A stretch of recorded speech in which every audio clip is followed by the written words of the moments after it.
Welcome to the Pocket Size PR podcast, the podcast where pocket-sized portions of PR wisdom are distilled and applied by communications professionals. I'm your host, as always, Charlotte Nichols from Harvey and Hugo, and I'm thrilled to be joined by Dominic Colenso in the studio today. Dominic is a keynote speaker, author, and former Thunderbird. I love saying that. Dominic, please can you define PR for us? I think for me, very simply, it's about getting your name or your brand out in the world. So it's creating that kind of airtime, cut through recognition for who you are and what you do. Love that answer. Yeah, and recognition is a key word there as well, and getting your name and product and brand out in the world. So important these days. It's so noisy out there. Absolutely. It absolutely has to be done. And how much of business would you say is a performance? And how do you manage to maintain that authenticity while almost elevating your performance? So I think when you see great actors playing their craft, you like believe that they're the character. And so we don't want that disconnect. So I hesitate to say that business is a performance, because really it's about being the best version of yourself and to a certain extent learning which bits to turn up and which bits to turn down depending on the circumstance you find yourself in. So, you know, I'm very different in this conversation with you than I would be if I was sitting around the dinner table with my family, or if I was, you know, in the pub with my friends. We kind of have these different versions of ourselves. So I don't see it as a performance per se, but I think there needs to be an awareness of which bit of yourself you're bringing to the table. Yeah, I totally agree. I really like that. Like almost turning different aspects up and different aspects down, depending on the situation you're in. That's so true. And you are about to launch a new book. And the back page, you can hold it up at this point if you like. Absolutely, do a bit of product placement. Yeah, there absolutely. We go. Show it to camera. Oh, how does it feel to hold it? It's fabulous. I've only just got these, and I'm really thrilled with it. The publisher has done a brilliant job, and I'm really excited to see it get out there. Fantastic. In the And what date is that one out? 2nd of December. Okay, brilliant. And the back page of the book says, so it's obviously called Cut Through, the pitch and presentation playbook. But on the back it says, most pitches and presentations suck. So what are people getting so wrong? I think the biggest challenge that people have is that they're focused on the information that they're trying to convey, rather than thinking about the journey that they want to take the audience on. Okay, yes. So, you know, people get obsessed by the slides. People spend ages and ages, you know, worrying about the font and how many words are on the page, and you know, what case studies and examples and statistics they're going to use. In reality, that stuff is important, but what's more important is how people feel receiving the information that you give them. And so what I notice in the vast majority of the businesses that I work with is that before I come through the door, people are spending hours and hours and hours thinking about the content, but they're not really thinking about the narrative and the story. And they're not able to simplify that in a way that people can take the information away with them. I do agree with that. People forget about how powerful a story can be. And it's how you make them feel that they remember rather than the content. Yeah, and it doesn't. I get a lot of pushback on storytelling as well, because people say, "Oh, well, you know, I work with data, or I'm an accountant. I don't tell stories." And it's like, it's not about once upon a time. It's not about make believe. It doesn't have to be grand and a thing that pulls people into the world of imagination. What it needs to be is logical. Okay. There needs to be a step-by-step narrative that people can follow and make sense of. Yes. So, yeah, you don't have to go into grand gestures of drama. You just have to be able to articulate what it is that you're trying to share in a way that your audience can understand. Absolutely. And, you know, even if you think about a basic press release, that's quite formulaic in how you display the information. And talking about process, it focuses on a 6-step process that you've developed. Yeah. Out of the 6, which would you say is most important? I think, you know, step number one is always the most important of any process. Normally, if you kind of skip that, then you're going to set yourself up to fail. So step one in the process is all about discover. And that's about allowing your imagination to run wild. It's about thinking about things from every possible angle. So rather than coming in with a preconceived idea about what this message is going to be, if you step back and you start to think, what question am I trying to answer? Who exactly are the audience that I'm in front of? What are some of the interesting ways that I could respond to that question, or interesting examples that I could bring to the table? The more big picture you are at the beginning, the more you're then able, if you follow the process, to really filter that down and decide on exactly what it is you're going to use to answer that original question that you set yourself. That's so important. Something so many of us forget, the whole point of it. And we jump and we maybe we like an idea and we jump straight into that idea and we discount all of the other stuff. Yes. I'm a massive fan of Post-its. So one idea, one Post-it, cover a wall, see how much there is that you could possibly say. And then you literally can start to pull them off, screw them up and go, no, that's not for this time. And then the message starts to arrive. Oh, that's such a great idea. Because often we're guilty of trying to condense so much information, maybe sometimes to show or really reinforce that we are an expert in what we're doing. But then, like you say, we miss out the feeling, the emotion, the whole point of it. People can't retain 47 things that you're going to tell them. That you'll be lucky if they remember 2 or 3 things. Yes. So you have to be really strategic about what those 2 or 3 things are. Love that. Really good tip. Making a note. And you have also written a book before called Impact. You can now hold that one up. There we go. I'm liking this showcase. There you go. It's like being at school. Love it. Brilliant. And that book was all about performance under pressure. What can business professionals learn from actors when the spotlight is on them?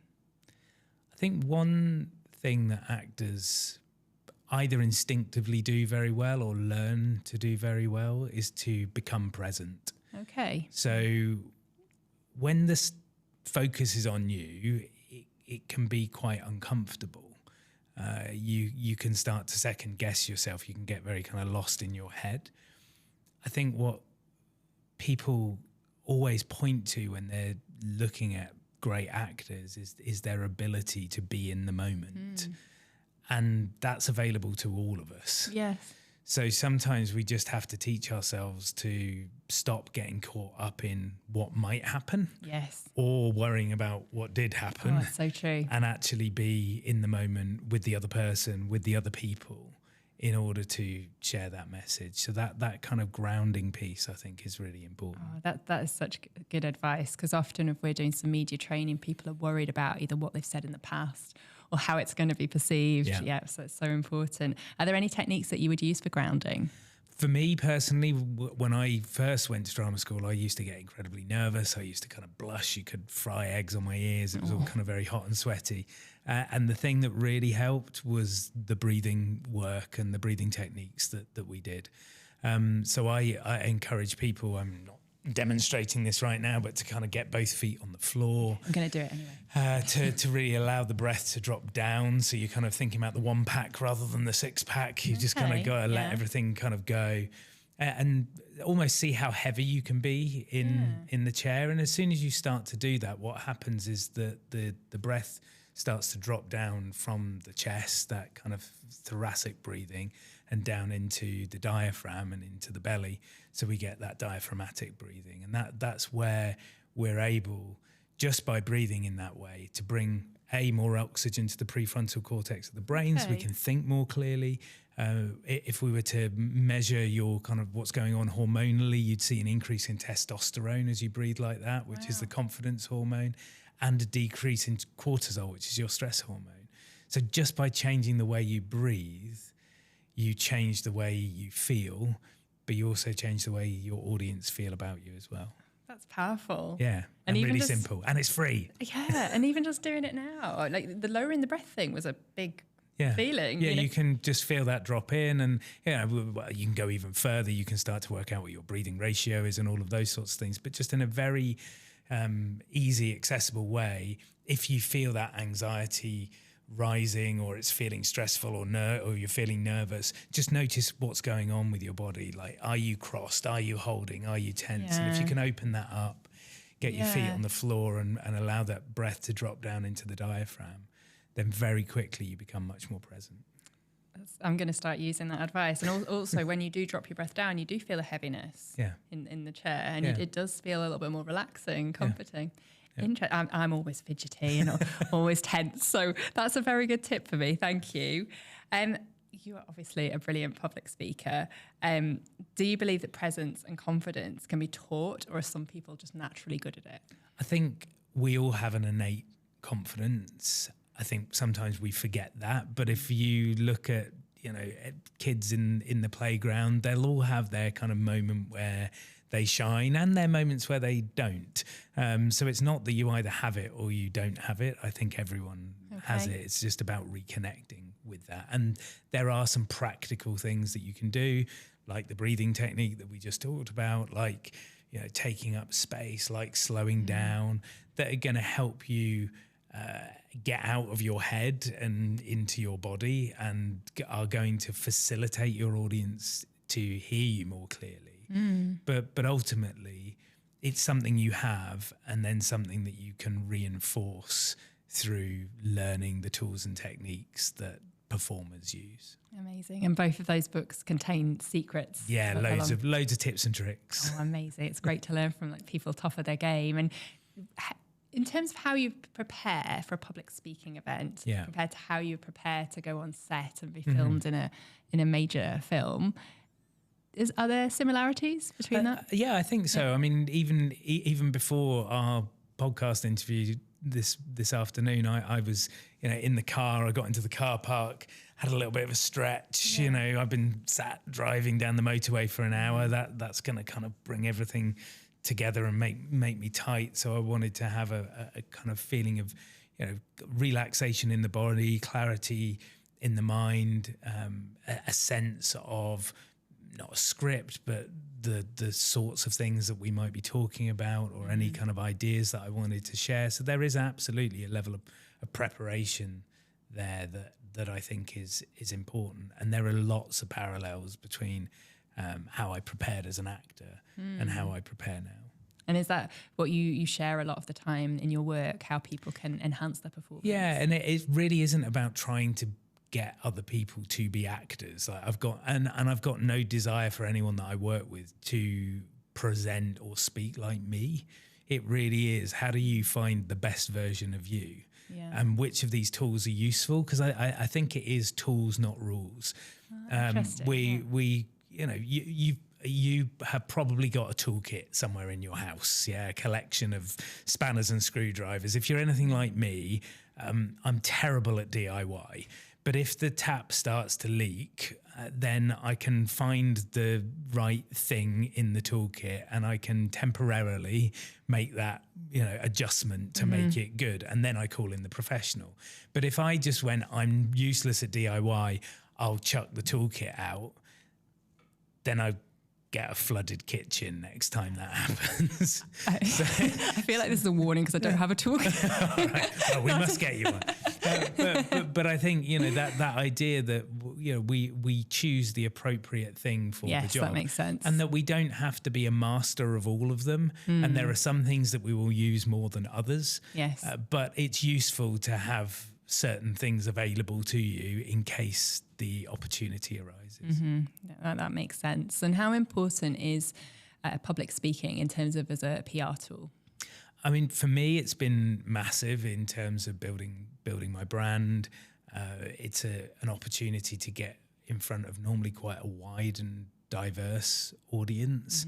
You are having an opportunity to speak one-to-many rather than one-to-one. Yes. So you can go to a networking event and it's fantastic, and you get to have 10, 15 individual conversations.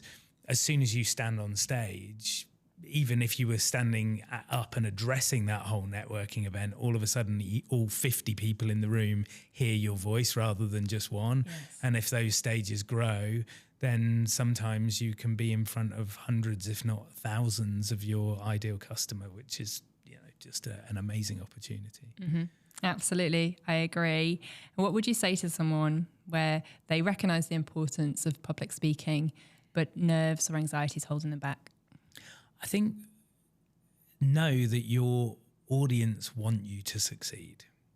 No one has ever, to the best of my knowledge, and if you have, then drop me an email, let me know. But no one has ever, to the best of my knowledge, walked into a presentation or a meeting room and thought, I really hope that the next 30 minutes is a complete waste of my life. I hope this person is really boring. I hope they're terrible. The slides, I'm just really excited that the slides are awful. Like, that's just not the reality. People want you to be good. People want to be surprised. They want to learn something. They want to engage with your energy. And most people understand how vulnerable it is being the person at the front of the room. You step away from the safety of the pack and all of a sudden you are exposed. And we can all relate to that in some way, shape or form, even if it's just remembering what it felt like speaking up in school. Yeah. So we don't expect you to be perfect. We want you to do well. And really your only job is to take the spotlight off yourself and start putting the spotlight on the audience. Interesting how you twist it. And of course they can read your books. Yes, of course. Them. Yes. Okay, thank you, Dominic. You've been wonderful. Just the last question is, what is your top PR tip? I think my top PR tip is just to be yourself. Like everyone else is taken, to coin the phrase. And I think it's so important to share who you are, not who you think you want people to be. Lovely. Thank you so much, Dominic. Thank you.